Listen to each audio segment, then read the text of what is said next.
Now, if this is not art, my name is not Raffaello.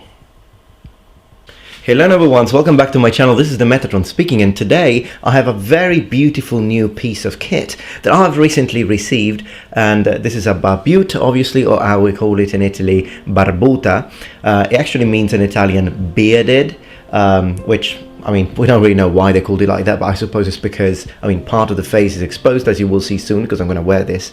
I suppose that's the origin of the name. I can't really know for sure. Beautiful, beautiful piece of kit.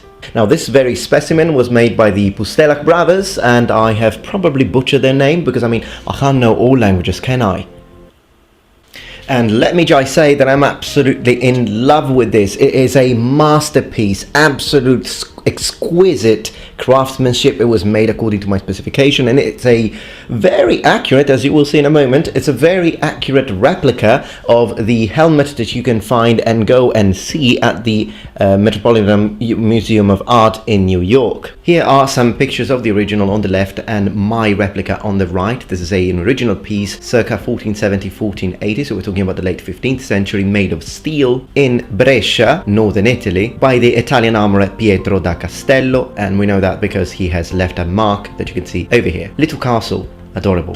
Alright, but enough about that. What can we learn from this helmet? Why was it used? Why was it made that way? And what are some pros and cons, particularly when comparing it with other helmets that were available for knights and men at arms at the time? As I put it on, one of the first things that we notice is the fact that my breathing is not impeded at all, so I can breathe very well. I'm not hot, I'm not overheating. All of these are exceptional advantages of this kind of design. My vision is almost completely non-impaired. I mean, I'm going to show you here that when I start moving my hands is when I stop seeing them, but as you can tell, my field of vision is almost intact. I can see exceptionally well, and of course I can always kind of tilt my head if I really need to, but generally speaking it's quite different from the sort of more complicated helmets such as the armet, for example, and other closed helmets that increase your protection but reduce your ability to see, reduce your field of vision, and therefore that's why knights have something in common with birds, namely they need to turn their head to extend their vision rather than just turning their eyes, and that is because their field of vision is reduced when you're wearing those sort of helmets. But of course, one of the obvious problems here is the fact that you don't have as much protection. Now, there are, in the Middle Ages, in the late Middle Ages, of course, there were three general kinds of barbutes. You have the ones that are called Y-shaped, like this one, which are quite rare. They do exist, of course, I've just shown you an original, but they're not ubiquitous. They're not something that you see very often in art. You then have arc-shaped, which are quite common, and T-shaped, which again are quite common as well. Now, the reason why I've chosen this one is just personal preference. I think it's more beautiful, and it is the kind of helmet that oftentimes, you must have heard this, it resembles sort of a Corinthian helmet, so it has a little bit of a classical vibe to it. Now, we don't know if that's the reason why they made it this way though. I mean, it's something that we repeat a lot, but we don't really know if that's the reason they were made like this, but it is true that it's similar, resemblant of the older Greek helmets, the Corinthians. But it's not just a matter of style, it is also a matter of protection, because with this style, the Y-shaped, I have more protection compared to the other two types of barbutes, because I've got this, which is protecting my face.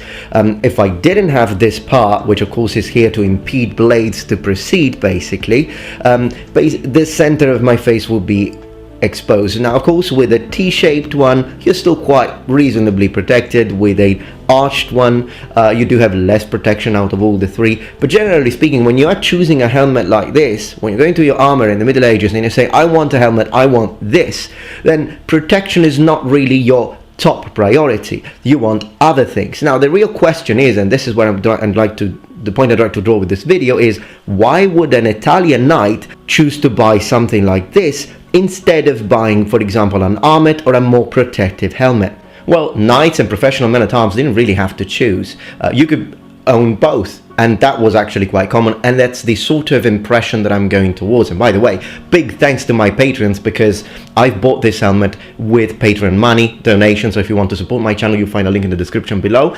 Big thanks to my patrons, because I used last month's money to buy this. Thank you so much. So we're shifting the question now. It's not why would a men at arms or a knight buy this instead of an armet. The thing is, why would you choose to wear this over an armet? Being a knight or a man at arms means that you might find yourself in a lot of different situations, and you might function in different ways depending on the situation.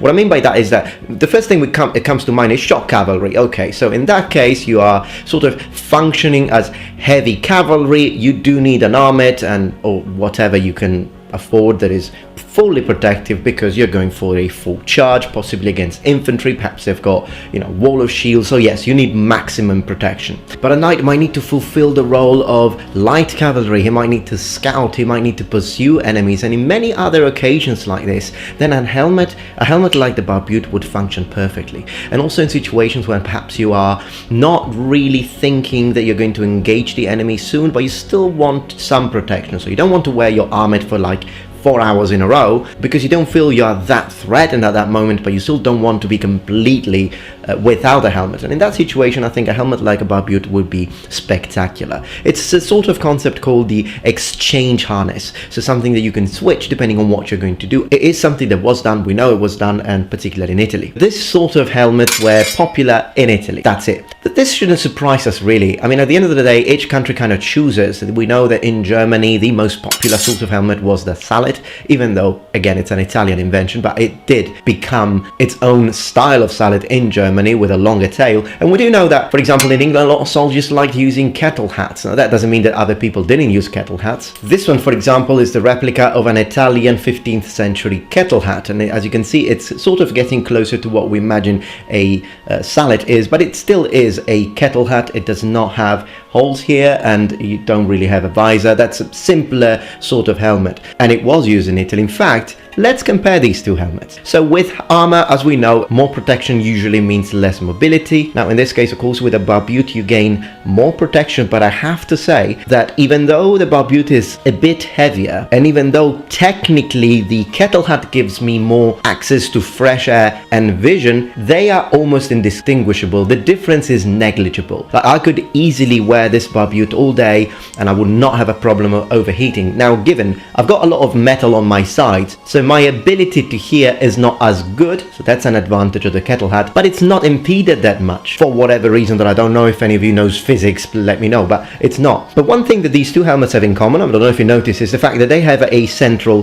ridge. Now that ridge increases the protection of the helmet, the structural integrity, without adding any weight. It's a very ingenious thing. Now, original helmets in the Middle Ages would have been raised from one single sheet of metal, but in this case, both these helmets were actually welded together. It's a bit of a more modern thing, but it makes it less expensive. At the end of the day, the visual result is basically the same. So I was happy to save a bit of money on both, but I think they're absolutely stunning, and both helmets are very nice. But I have to say that if I had to go for something lighter than an armet, I would totally choose the Barbute over the kettle hat, if I had the means, of course, to afford it as a man-at-arms in the Middle Ages. I just love it. It feels good, I breathe well, and I still feel protected. Now, of course, let's keep in mind that you can wear it together with a standard, a male standard that's going to protect your throat. So it's not like you could technically wear both with a metal bever, but it would be more common to have a standard.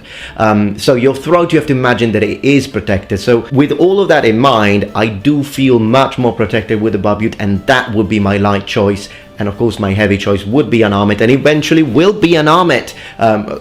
Thanks to Patreon donations, I'm kind of saving up a little bit, and perhaps in a few months, if everything goes well, I will order an armet. I'm so excited, you have no idea. Now, in the early days of my channel, when I had like under 1,000 subscribers, there was one thing that I used to do, and perhaps some of you will remember. Whenever I would show a new helmet to my audience, I would have at the end of the video the so-called wearing time, when I would just wear the helmet, put some medieval music, and do something epic that would show you the helmet from all sorts of directions. So I'd like to do that, sort of to pay homage to the people that have been following me for like, what, 6 years? Something like that. So here we are, wearing time.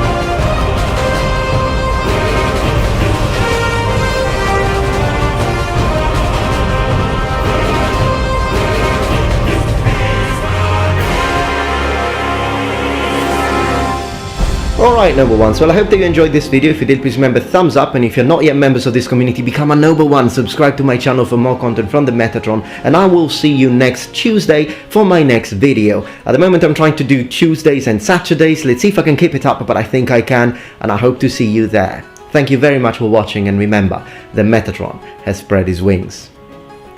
Goodbye.